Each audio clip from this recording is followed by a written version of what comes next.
Coucou tout le monde, de retour pour une nouvelle vidéo. Je voudrais vous présenter aujourd'hui quelque chose de différent d'habitude, puisque c'est une vidéo tutoriel sur la fabrication des quilles. Je vous ai déjà présenté l'épreuve du bowling landing dans laquelle on utilise ces quilles. Aujourd'hui, je vous propose de voir ensemble la construction de la quille de A à Z. Alors pour ceux qui n'ont pas l'intention d'en faire, vous allez me dire ah, la vidéo est un petit peu longue, c'est vrai. Mais pour ceux qui veulent la réaliser, qui veulent réaliser ces quilles, eh ben vous aurez toutes les étapes de la construction. On voit ça tout de suite ensemble. C'est parti, on commence par aller faire des courses. Bon, ça y est, on est arrivé à la première adresse pour les courses, donc direction Decathlon.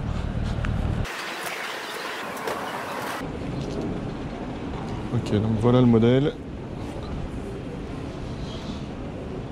Donc c'est les Sport Confort 500. Et on va en prendre 3 paires. Donc la deuxième adresse pour nos courses, on va chez Leroy Merlin maintenant pour chercher toute la quincaillerie. Donc on va commencer par du scotch de chantier. Ok. Donc il faut une vis qui traverse chaque poignet. Moi je prends du 10. Donc des rondelles il en faut 18. Des écrous il en faut 12.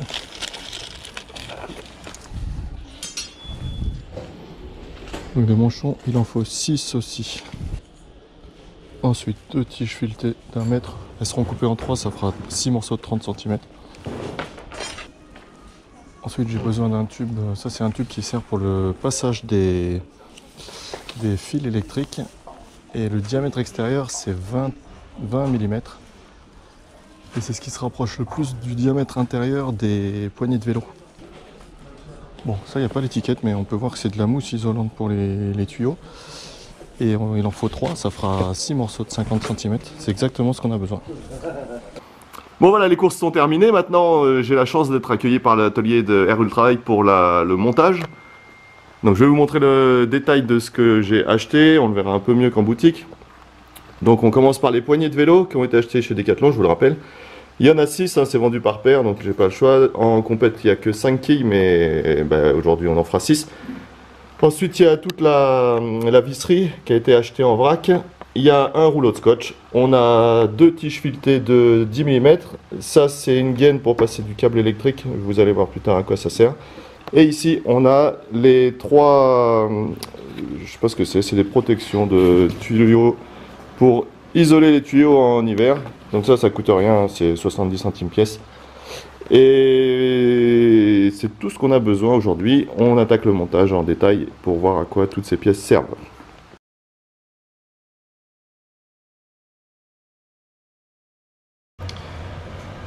Voilà, donc comment on va assembler une quille? Là j'ai une quille qui est finie. On va faire le détail. On commence par une poignée de chez Decathlon, hein, on a vu le modèle. Je prends ensuite ma vis en 50 mm de long par 10 de diamètre. Je commence à insérer une rondelle. Ensuite le tube en plastique qui fait 20 mm de diamètre extérieur. Une autre rondelle, donc c'est des rondelles en diamètre 10 hein, pour la vis de 10. Plus le diamètre extérieur qui fait 22 mm, ce qui correspond exactement au diamètre intérieur de la poignée. Donc là j'encadre mon tube en plastique. Ça, je vais l'insérer dans la poignée. Et ensuite, de l'autre côté, je remets une rondelle. Donc ces 2 rondelles-là vont venir pincer ce morceau en caoutchouc. Et on va serrer le tout avec un écrou.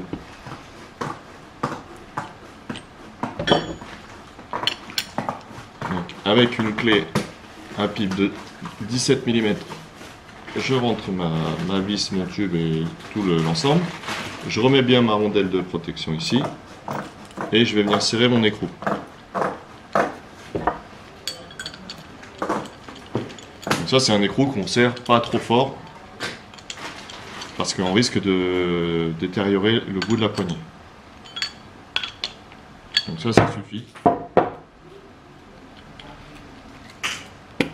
Une fois qu'on a fait ça, on insère le morceau de mousse. Donc ça, je vous montre comment on le roule. On va prendre un morceau de scotch. Je prends un morceau de scotch, je le colle sur la mousse et je roule la mousse bien serrée.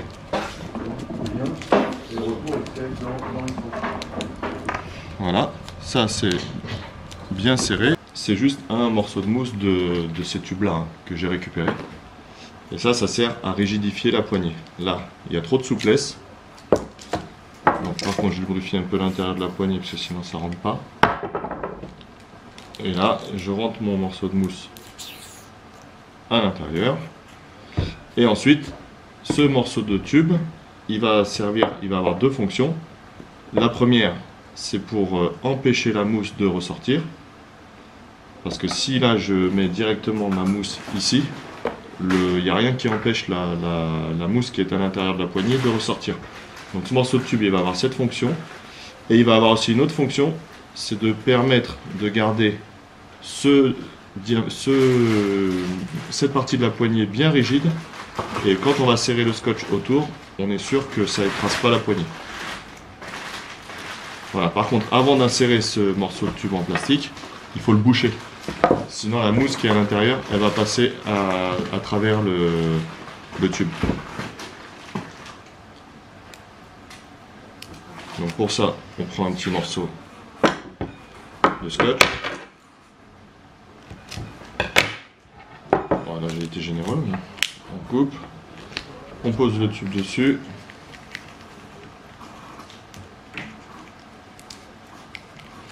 Et on fait au mieux. Ça n'a pas trop d'importance, hein. L'essentiel c'est surtout que le bout du tube là il soit fermé.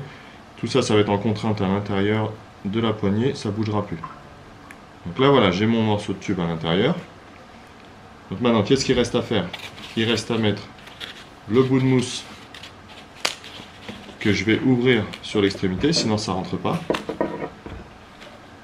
Avant, pardon, j'ai oublié une chose. Avant, c'est qu'il faut qu'on ferme la poignée. Donc avec un autre morceau de scotch. Donc ça c'est un scotch de chantier qui vaut 3,70 € le rouleau. C'est un rouleau de 33 mètres. Donc il y a de quoi faire quand même.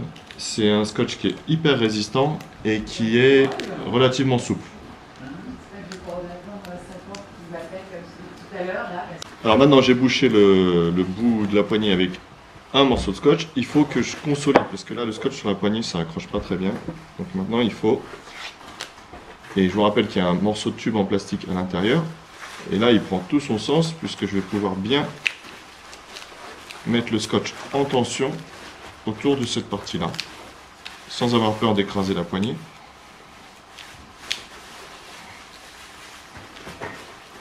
Voilà.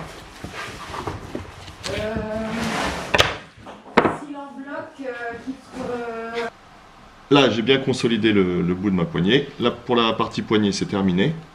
Donc, on voit qu'en rigidité, c'est quand même vraiment plus rigide. Parce que, mine de rien, avec le poids de la mousse dessus, à la fin, il faut que la poignée revienne vraiment facilement en place. Une fois que la poignée elle est terminée, on passe maintenant à la partie mousse. Donc, la partie mousse, j'ai juste découpé la partie qui est déjà pré-découpée. Je l'ai juste ouverte, hein, finalement. Et ça, je l'insère dans ma poignée. Enfin, c'est la poignée que j'insère dans la mousse. Et là, on voit que ça va pas. Donc, encore avec ce scotch-là, on va venir. Là, on vient bien avec le scotch, on fait quasiment le tour de la poignée pour pouvoir tirer le plus fort possible et que la partie en mousse s'accroche bien sur la poignée. Après on va consolider, mais le but là c'est de venir fermer la mousse autour de la poignée. Et si vous accrochez votre scotch au bord de cette partie là, quand vous allez tirer dessus, toute la mousse là elle va se déchirer, donc ça va pas. C'est pour ça que vous devez bien prendre toute la mousse en collant le scotch tout autour. Et là, on n'hésite pas à tirer bien fort. Voilà.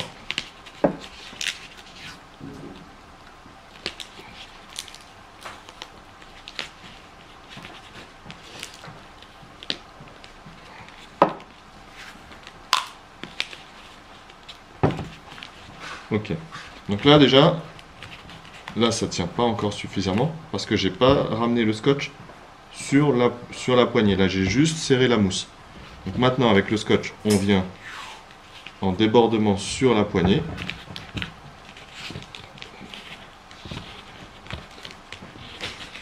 Et on fait un tour et on va venir coller la poignée comme ça.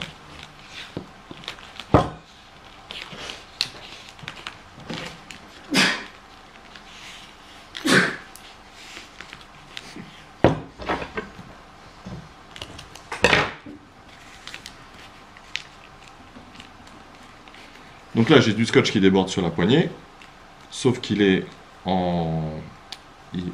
il n'est pas bien positionné, puisqu'il est à cheval sur une partie plus épaisse, d'un diamètre plus important que le diamètre de la poignée.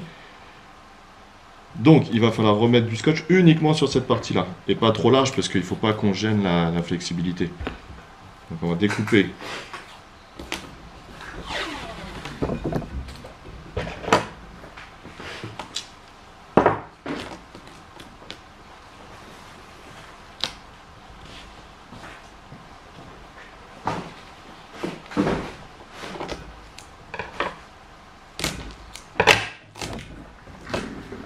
Une demi-largeur de scotch, et ça, cette partie-là, on va juste venir prendre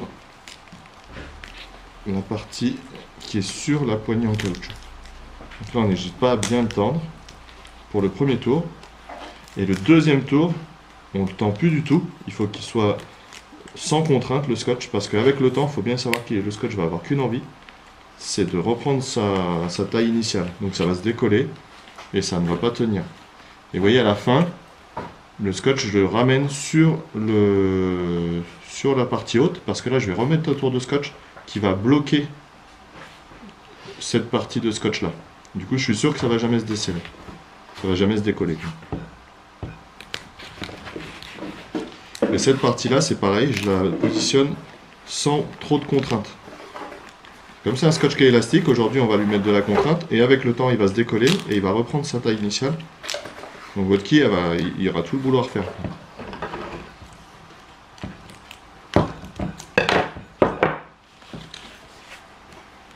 Voilà, là je suis sûr que la mousse sur la poignée, on peut tirer dessus, hein, vous voyez l'extension, là je suis sûr que ça ne bougera plus. Donc déjà, la mousse est devenue solidaire de la poignée. Maintenant, la mousse, ça reste fragile. On voit bien que, vous voyez, le moindre impact, ça marque tout de suite. Donc, qu'est-ce qu'on va faire? On va gainer toute la poignée avec du scotch pour la rendre solide. Parce que là, une fois qu'il y a du scotch comme ça, vous pouvez l'impacter. Le scotch, il est relativement élastique. Ça ne bougera pas. Donc on va tirer des bandes de scotch sur la longueur de la quille. Et on essaye de ne pas mettre trop de contraintes, même si le scotch des fois il est dur à dérouler.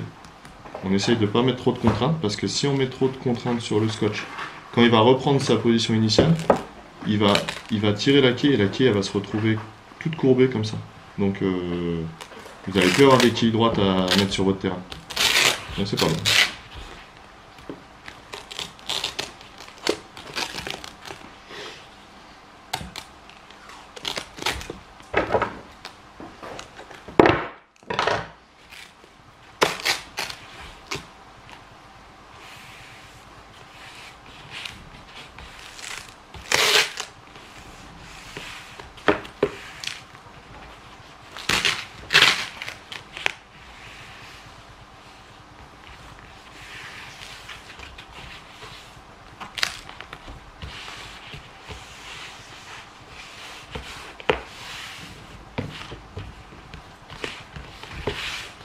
Voilà, et on va faire tout le tour comme ça. Donc peut-être il faudra 3 largeurs ou 4 largeurs. Ça dépend du chevauchement qu'on va avoir. Donc ça va être important. À la limite, plus vous avez de scotch sur votre quille, plus elle va être costaud. Donc dans le temps, ce sera quand même mieux.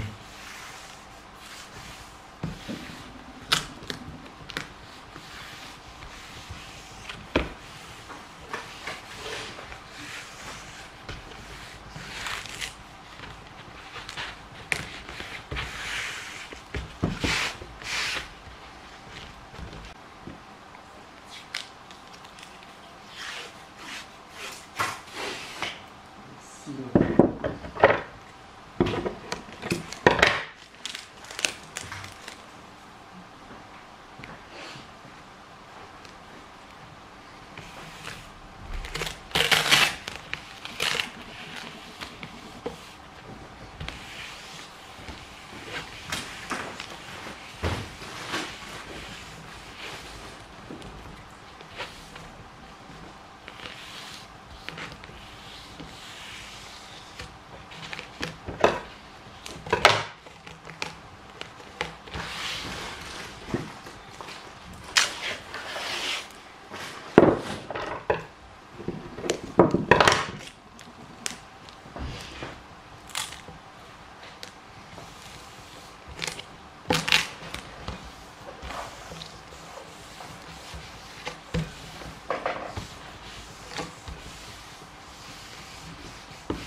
là, on a une quille qui paraît terminée, mais elle ne l'est pas.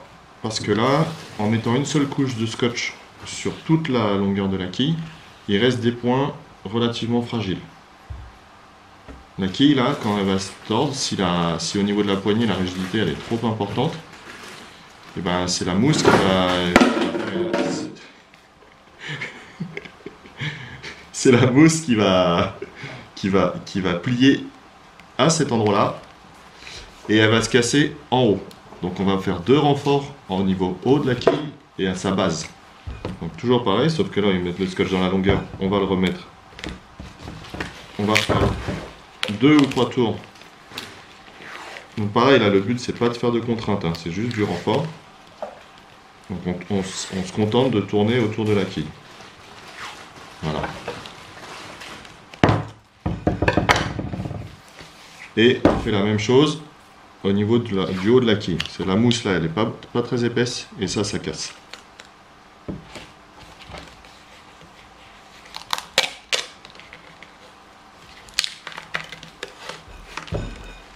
Et on essaye de ne pas faire de contraintes sur le scotch. C'est pas toujours simple, mais...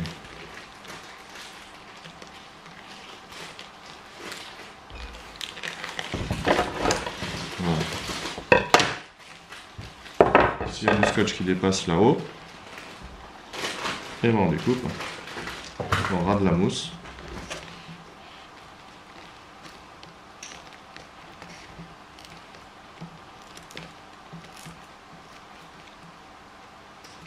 Et voilà, on a quelque chose de propre. Là, la quille elle est terminée. On voit sur l'autre qu'il y a du scotch jaune, ça c'est juste pour la visibilité. Ça, bon, mettez ce que vous voulez, hein, du jaune, du vert, du rouge, ce que vous voulez pour la voir un petit peu mieux, faire un peu plus de contraste et voir votre quille d'un peu plus loin. Là, je vais faire les 6 quilles sur ce modèle-là. Si vous pensez que la quille elle n'est pas assez épaisse, il existe de la mousse. Quand vous allez acheter la mousse dans votre magasin de bricolage, moi j'ai pris le petit diamètre. Donc ça, en diamètre intérieur, en gros, c'est du 22 mm en diamètre intérieur. Celui-là, c'est du 35. Grosso modo, c'est du 35 mm. Donc moi, j'ai pas acheté celui-là parce que pour les poignées, c'est trop large. Donc la poignée, je l'aurais pas bien accroché. Par contre, ce que vous pouvez faire, ça vaut 70 centimes le mètre. Si vous pensez que vos quilles elles sont trop fines et que vous ne verrez pas ça à 200 mètres de haut, vous pouvez à ce moment-là rajouter sur votre quille, je ne pense pas que ça rentre dedans, vous l'ouvrez et là vous remettez ça autour. Voilà, vous remettez ça autour. Et là, vous avez une quille qui est beaucoup plus grosse. Une fois que vous avez fait ça, vous scotchez tout ça en essayant de rejoindre les deux morceaux. Hein, ça va le faire. Et puis, vous refaites une gaine avec le scotch orange. Et vous aurez des quilles qui seront quand même plus grosses et plus visibles de loin. Voilà, ça c'est au choix de chacun. De toute façon, si la quille est très rigide, c'est pas grave, hein, puisque la flexibilité, elle n'est pas prévue sur la mousse. La flexibilité, c'est la poignée qui... Vous voyez, ça doit pas faire ça. Quand on tape dedans, c'est pas la quille qui doit plier, hein, c'est bien la poignée.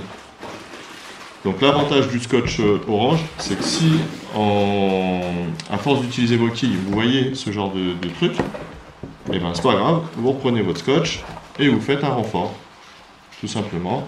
Ça, je vous rappelle que c'est du scotch qui coûte vraiment pas cher, et vous pouvez en utiliser autant que vous voulez. Hein. Voilà, vous refaites un renfort sur votre quille au niveau où ça plie. Donc c'est comme d'habitude, hein, vous faites 2-3 tours. Et puis la fois d'après, ça va plus se plier là.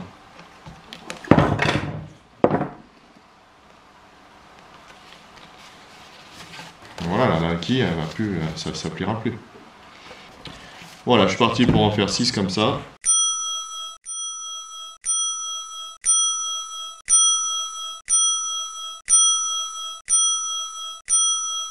Bon voilà, les 6 quilles sont terminées. Avec les pieux, on a l'ensemble. Donc là, les pieux, ils font plus de 30 cm. Là, l'objectif, c'est de faire des 6 pics comme ça, qui correspondent au nombre de quilles. Et au bout, on fixe, au bout de la tige filetée, on va fixer un manchon et un contre-écrou pour que ça bouge plus une fois que c'est mis en place. Voilà ce qu'on a. Donc les tiges filetées, là, comme elles font 1 mètre et qu'on a 6 quilles, j'en ai acheté 2. Donc en gros, ça fait 33 cm par tige filetée. C'est pas compliqué, on prend 1 mètre, on mesure 33 cm, on trace et après on va couper ça à la scie à métaux. Ok, donc maintenant on a repéré l'endroit où on coupe. Bon, ici on a une scie à métaux électrique, hein, donc c'est plus facile. C'est parti, on va couper notre morceau de 33 cm.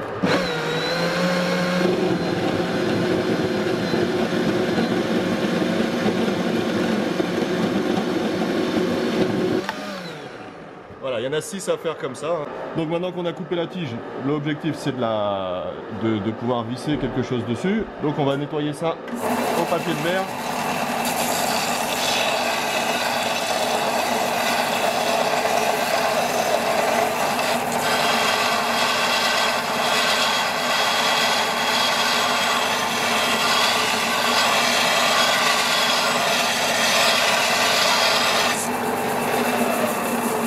Voilà, là le filetage il est propre pour pouvoir revisser un écrou dessus, ça sera parfait.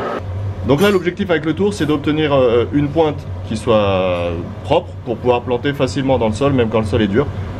Donc si à la maison bien sûr vous n'avez pas de tour, vous faites ça à la lime, hein, ça sera un petit peu plus long et un peu moins propre, mais ça marchera très bien. Tour à meuler aussi. Tour à meuler, enfin tout ce qui gratte la matière, quoi.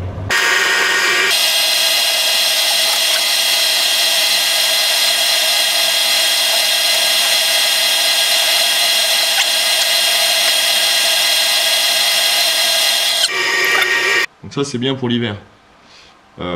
Si on est en été, c'est bien d'en avoir des un peu plus courts, parce que la terre est tellement dure que pour rentrer tout ça au maillet, c'est compliqué. Parce que ça je ne vous l'ai pas expliqué, mais sur les manchons là, il ne faut surtout pas taper au marteau. Si vous tapez au marteau, derrière vous ne pourrez plus visser votre quille. Là ça se visse tout seul, il faut préserver ça. Si le sol est très dur et que le maillet ne suffit pas, il faut que vous repreniez une vis du même diamètre, donc une vis en 10. Vous la vissez dedans sur au moins 1 cm, 1 cm et demi. Et là-dessus, vous pouvez taper au marteau. Voilà. Sur la tête de la vis, là, on peut taper au marteau, il n'y a pas de souci. Et ce que j'ai fait là pour celle-là, c'est que j'ai passé une sangle que j'ai coincée entre 2 rondelles et l'écrou et la tête de vis pour retirer les pieux si jamais ils sont vraiment prisonniers dans la terre. Là au moins j'ai une sangle, je peux faire levier dessus, ce que je veux. Mais normalement, quand on a vissé la quille sur le pieu, donc ça c'est dans la terre, il suffit de passer 2 doigts en dessous de la quille et tirer au niveau des rondelles. Là on sait que au niveau des rondelles, on peut tirer fort. Par contre, on ne tire pas sur la poignée. Si on tire sur la poignée, on va tout arracher le caoutchouc. Donc soit on arrive à les retirer avec la quille directement, soit il faut que vous fassiez ce système-là. Ça c'est rien, hein, c'est juste une sangle qui est trouée et qui est prisonnière entre un écrou et des rondelles, quoi. Voilà, là vous pouvez tirer fort là-dessus, vous allez forcément réussir à enlever votre pieu qui est dans la terre. Donc maintenant mes 6 quilles sont terminées, donc je vous propose d'aller sur le terrain et vous montrer un peu comment tout ça s'installe et ça fonctionne. Donc comment on procède? C'est très simple. J'ai fait un cordeau. Alors ce cordeau, il fait 10 mètres, puisqu'on a 6 quilles qui sont espacées tous les 2 mètres. Donc on commence du point 0, et ensuite tous les 2 mètres, on va mettre une quille. Ce qui nous fait un cordeau de 10 mètres. Alors, on va planter la première quille, enfin le premier pieu. Là c'est important, donc je vous rappelle que c'est uniquement au maillet, pour taper sur le manchon. Et on essaye quand même de poser ce maillet, ce pieu, le plus droit possible. Parce que s'il est de travers, ça va être amplifié avec la hauteur de la quille. Et on n'hésite pas à l'enfoncer pratiquement à ras du sol.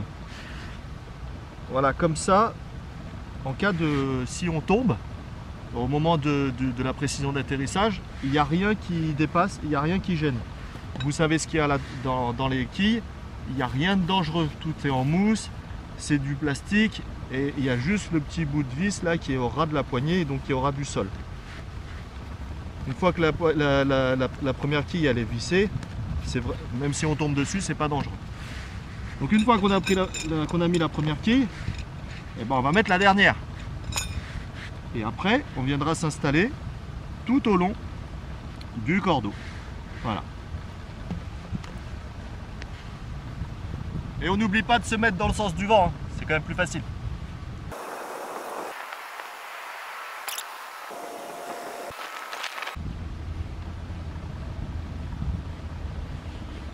Sur mon cordeau, j'ai fait des repères tous les 2 mètres.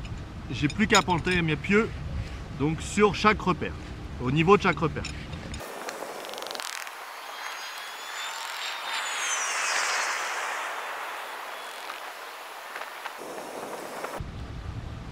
Et voilà, toutes les quilles sont plantées. Et maintenant, place au jeu. Enfin, place au jeu. On est prudent quand même, hein.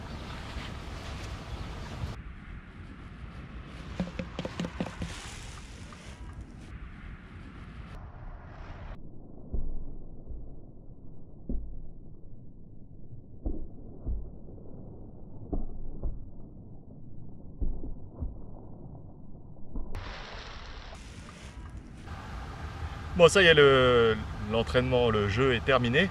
Et maintenant, on doit démonter les quilles. Donc 2 solutions. Soit on glisse sa main en dessous et on arrive à lever la quille. Là, c'est pas le cas, la terre est trop dure. Donc dans ces cas-là, je dévisse ma quille. Voilà. Et à la place, je revisse cette vis avec la sangle que je vous ai présentée à l'atelier. Là, je visse ça là-dedans. Et là, je tire. Et pour le coup, avec ça, on est sûr de pouvoir retirer nos pieux. Si vous voyez que c'est trop galère à chaque fois et que votre terrain est dur, n'hésitez pas à recouper vos pieux et faire des pieux plus courts, hein. Ici, on n'est pas dans le sud de la France, donc la terre est humide. Alors la plupart du temps, vaut mieux pour nous des grands pieux, des grands pics. Alors ça, c'est à vous d'adapter la longueur en fonction de votre terrain. Voilà, cette vidéo est maintenant terminée. J'espère que ça vous a plu. Et je vous dis à la prochaine pour un autre sujet. Salut!